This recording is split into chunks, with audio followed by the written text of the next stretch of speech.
Assalamualaikum warahmatullahi wabarakatuh. Perkenalkan, nama saya Firnanda Adelia Sari dari kelas 10 AKS 1, absen 35. Di video ini saya akan mempresentasikan materi Siskomdik, yaitu komunikasi daring sinkron dan asinkron. Komunikasi daring adalah suatu aktivitas penyampaian informasi baik berupa pesan, ide, dan gagasan dari satu pihak ke pihak lain secara daring. Proses penyampaian dan penerimaan pesan dilakukan melalui jaringan internet. Komunikasi daring mencakup komunikasi verbal maupun nonverbal. Tujuan komunikasi daring. Ada 3 tujuan komunikasi daring. Yang pertama, pengiriman data dalam jumlah besar secara efisien, ekonomis, dan tanpa kesalahan. 2.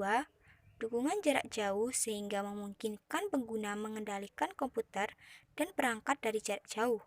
3. Penggunaan komputer secara terpusat atau tersebar sehingga mendukung manajemen dalam hal kontrol baik desentralisasi maupun sentralisasi. Manfaat komunikasi daring.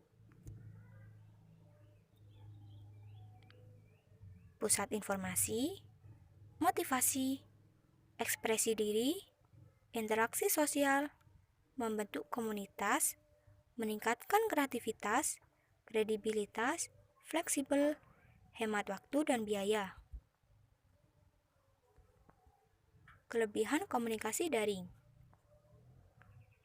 Efisiensi biaya. Anda tidak memerlukan tatap muka secara langsung sehingga dapat menghemat biaya transportasi.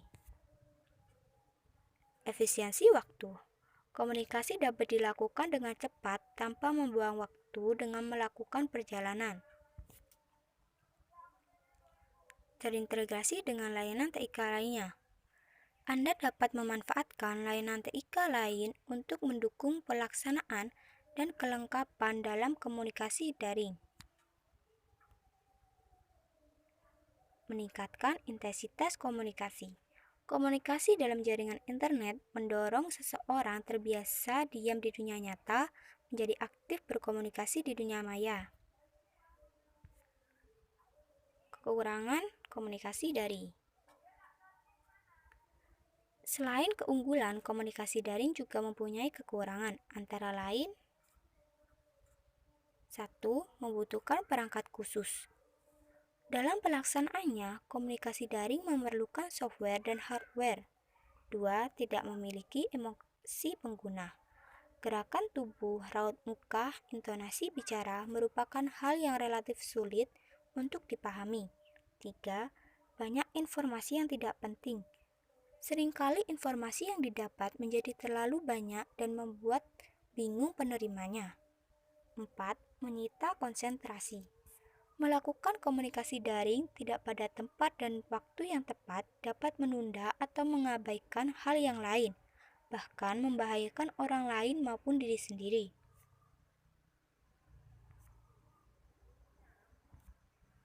Jenis komunikasi daring.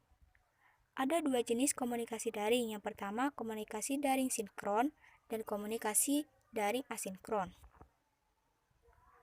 Komunikasi daring sinkron bersamaan adalah komunikasi yang menggunakan media komputer dan dilakukan secara serempak bersamaan dan real time. Contoh komunikasi daring sinkron yang sering digunakan antara lain komunikasi menggunakan aplikasi chat seperti BBM, Line, Google Talk, Telegram, dan lain sebagainya. Komunikasi daring asinkron tidak bersamaan adalah komunikasi yang juga menggunakan media komputer, tetapi komunikasi asinkron tidak mengharuskan kedua belah pihak melakukan komunikasi serempak atau waktu yang bersamaan. Contoh komunikasi daring asinkron yang sering digunakan: email, website forum, simulasi visual, serta membaca dan menulis dokumen daring melalui World Wide Web. Kelebihan dan kekurangan komunikasi daring. Kelebihan komunikasi daring sinkron. Transmisi yang lebih cepat karena pada sinkron tidak menggunakan bit tambahan setiap mengirimkan paket data.